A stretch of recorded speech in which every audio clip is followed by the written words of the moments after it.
Hello folks and welcome back. On this episode we're going to do a full upgrade of lithium battery system and all of the controlling components on our Casita travel trailer. We do boondock a lot and we do need the extra power consumption. So we're going to go ahead and install a Battleborn 100 amp lithium battery and all the associated components. If you're just a regular camper and you never boondock and you just go to regular campgrounds or always have power, this probably isn't needed, but we have been looking forward to doing this and we will use it a lot. First item we're going to talk about here is the Victron battery monitor. It's a BMV 700. It's going to give us an actual real-time reading on what's going in and out of our battery and how much life we've got left percentage-wise in our battery. Next item is going to be the Victron MPPT 7515 Smart Solar Charger that's going to be able to charge our lithium batteries from our solar panel. This one does have Bluetooth built in, so we'll be able to access the app with it. The BMV 100 here, we had to actually buy a Bluetooth dongle which plugs in the back of it, which allows us to monitor it from the same app as our solar panel. Next items we're going to install today is going to be the positive terminal block here. Basically we're just going to clean up our wiring and have a more professional way of hooking all our positive wires up and only have one lead going to the battery. We're also going to install a new battery isolation switch. Yes, the trailer did come from the factory with one, but it does not completely turn off the battery. Everything coming out of it. This will be tied between the negative terminal of the battery and the actual shunt for the battery monitor. So when we turn it off, the battery is completely off and isolated. And the final two items we're going to install today are obviously the Battleborn battery and the Progressive Dynamics PD4655 LIV lithium charger that's going to replace the charger inside the trailer. Let's go ahead and get started on the solar controller here. The first thing that we're going to do is turn it off and isolate all power going to the trailer. Even though the Renogy solar controller we have will charge lithium batteries, we like the options on the Victron solar controller a lot better, and we're able to set more options to control our Battleborn battery to make sure that we're charging to the specifications of Battleborn. As you can see here, we physically pulled the battery out of the trailer and disconnected it. And you can see over here on the left, shore power is not connected. We've also gone inside and we've pulled the fuse coming from the solar panel. Next thing we're going to do is physically remove the controller here. We've got to drill out the 4 rivets that we used to install it. And then once we get that, we'll pull it off and we'll disconnect the wires on the back side.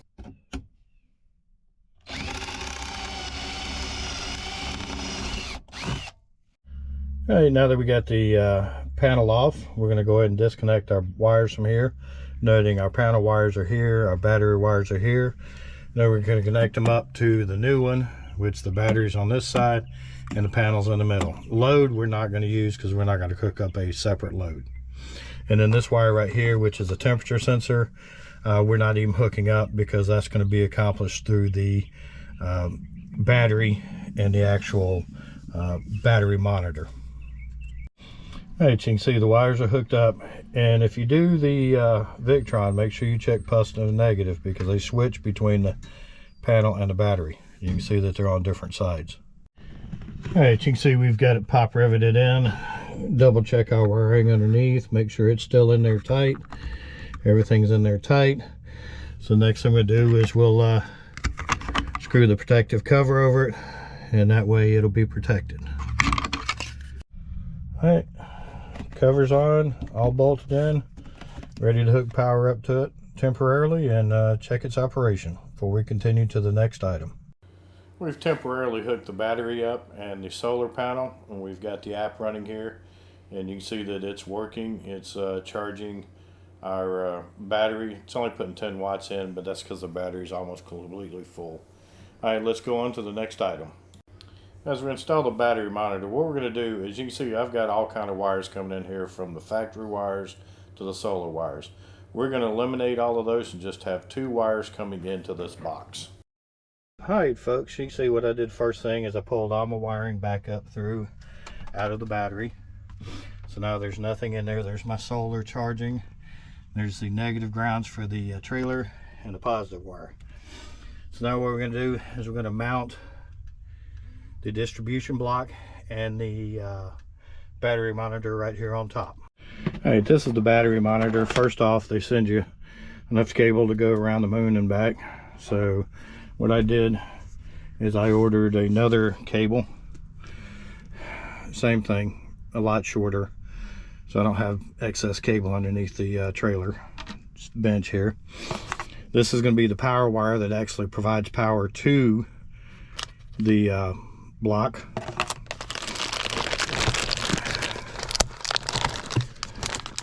This is the display, and yes, it's in the plastic, and I'm gonna leave it in there for right now. You'll see it when we install it. And then this is actually the shunt. And let me take it out of the plastic. This is going to be your shunt, and when you wire these up, you got to make sure you wire them exactly right. Okay, this side over here says battery only, and the only wire going on there is going to be going from here to the negative terminal of the battery, and the only thing in between is going to be the actual cutoff switch. That way we can shut everything off. This side is all your negative loads. Now we're going to mount that right here, and you can see I'm going to set it down here first, and then what I do is take a flat edge, and I just wanted to make sure that I had plenty of clearance. So I've got plenty of clearance underneath there. I mean, I can put several fingers on there because the beds are going to bend down when you lay on them, so I just wanted to make sure that it wasn't going to hit. All right, and then the second thing, let me pick it up, I dropped it in the floor, is going to be the terminal block for the positive side, which is going to go right here. And you can see there again, I've got plenty of room. So let's go ahead and get those mounted, and I'll show you after we have them mounted. I'm just going to drill through, and I'm going to use expanding trifold pop rivets to hold them in place, and I'll show you all that once I get it done. You can see I drilled the 2 holes, and then I'll go ahead and vacuum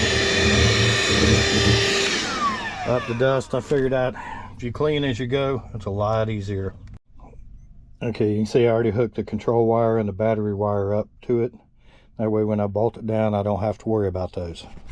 All right, you can see the shunt's bolted down, the positive terminal block's bolted down. Now the wires that originally went to the battery are going to be too long, so what I've done is cut them here. I'm going to put terminal load connectors on them, crimp connectors. And the crimp connectors, we use a heavy duty crimping tool to put them on there. And then also these crimp connectors are heat shrink, so once we get them on there, we'll go ahead and get a heat gun and we'll shrink them down. After we crimp them on and heat shrink them, we're also going to pull on them good and make sure that we've got a good strong tight connection on them. And now we're ready to hook them up to the blocks. All right, you can see I've got the 2 ground wires, the white and the green, from the trailer to the load side. And I also have the black wire, which is negative, for the solar panel to the load side. We finished hooking the rest of the wires up here, and now we'll cover which ones are which. At the top of the shunt on the battery side, you'll see the big heavy gauge black wire which comes off.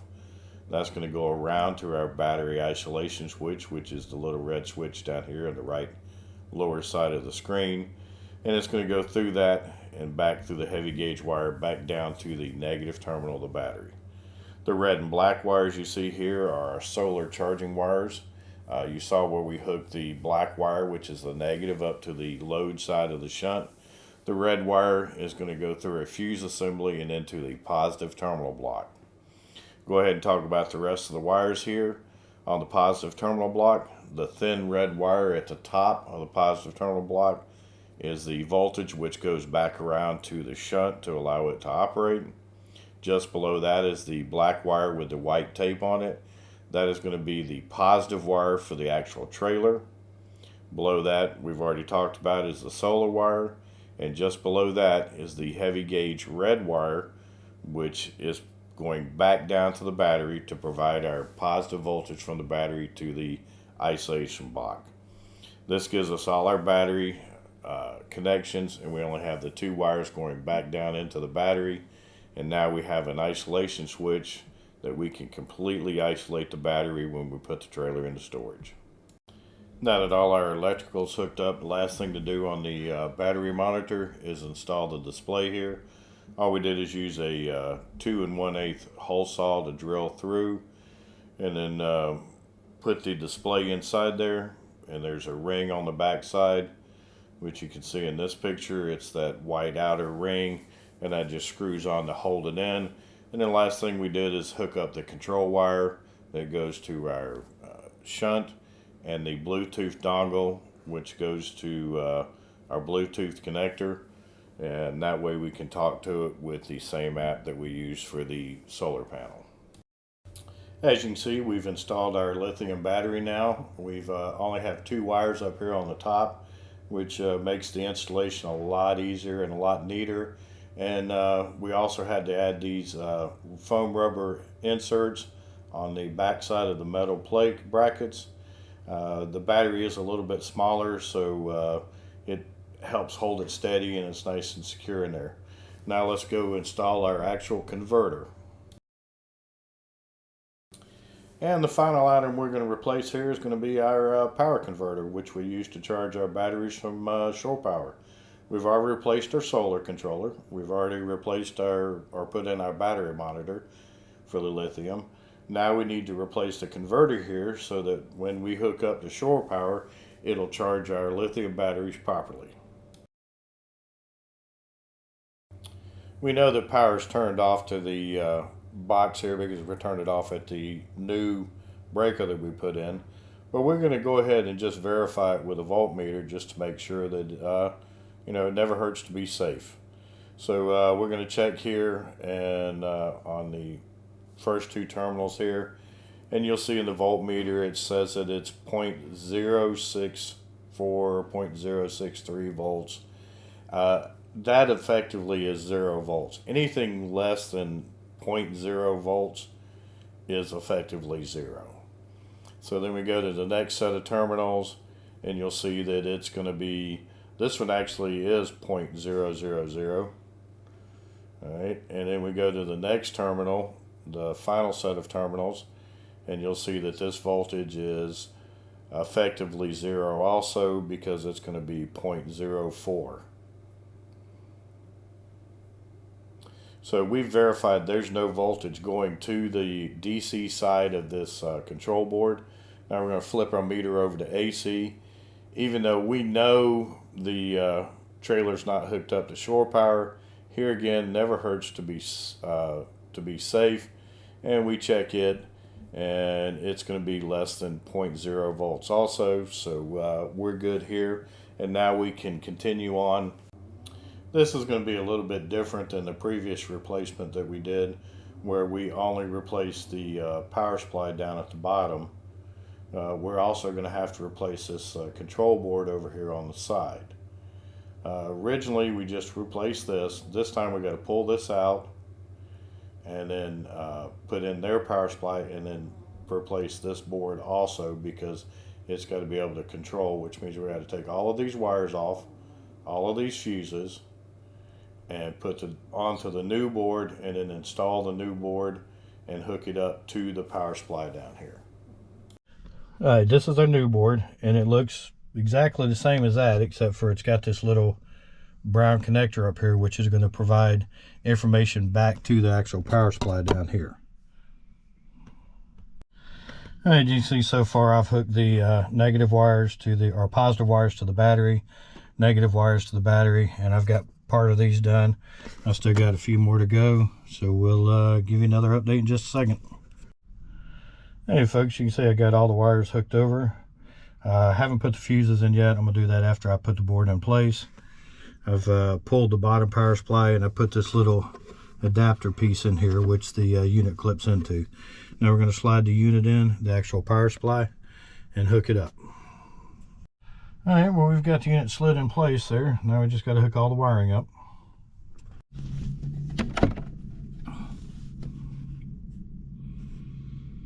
As you can see, we've got the DC distribution board installed. We've got the black wire coming from the power supply down here.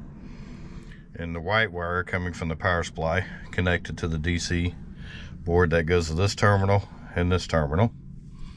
And then they come back down to the board. We also have the, it's hard to see, but the brown control wire, which goes up and it plugs in right behind there, is hooked up to the board. It's right behind these two white wires right here.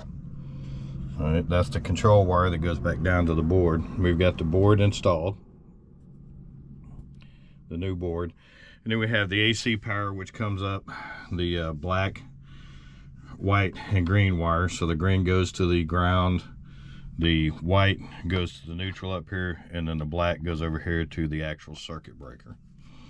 So now we have the power converter, the Progressive Dynamics. It's a PD4655 LIV, which the LIV stands for lithium. Power converter installed, which now applies power to charge our lithium batteries when we're hooked up to shore power. And then also it does the distribution panel for all of the DC. Now that we have everything hooked up, the batteries installed, the battery monitors installed, the power converters installed, the solar's installed, let's go ahead and go show you how to set up the solar panel and the battery monitor. I've already set them up, but we're going to go through just like I was doing it to begin with, show you how we do it. All right, you'll see we've got the app open here, and it's showing our battery monitor and it's showing our solar panel. Let's go ahead and open our solar panel. Just click on the tap, just touch it to open, and you'll see here that right now our solar panel is not putting anything out because our battery's fully charged. There's really nothing to charge, so the panel doesn't turn on unless it's can charge the batteries. But we'll go ahead and set it up like we're going to do it. You can see we're getting 18 volts out of our panel. It's not using it right now. All right, so if we go ahead and we hit the little gear up here on the right hand side, you'll see all the settings come up. If we go to battery, this is where we're going to set everything up, and we're going to turn expert mode on because that's going to give us a couple of options that we need.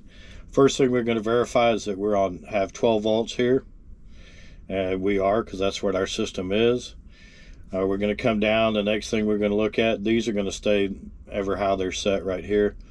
Charger enabled, expert modes on for this. We're going to go to absorption voltage, and it should be, for a battle-borne battery, should be 14.6 volts.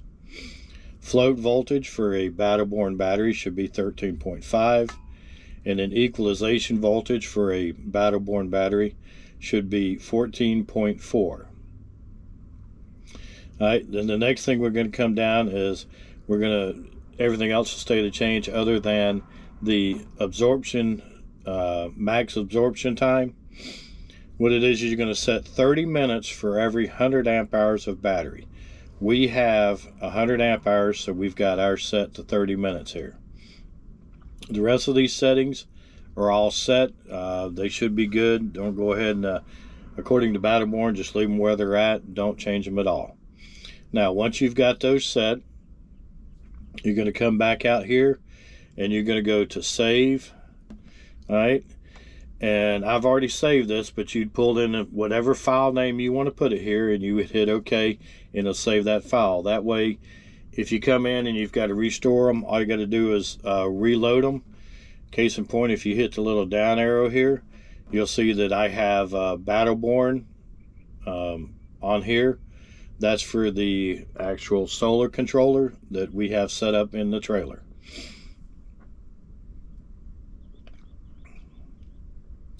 And that is all we need to do to set up our solar controller. Now, if we hit the back arrow here, it takes us back out to the main screen.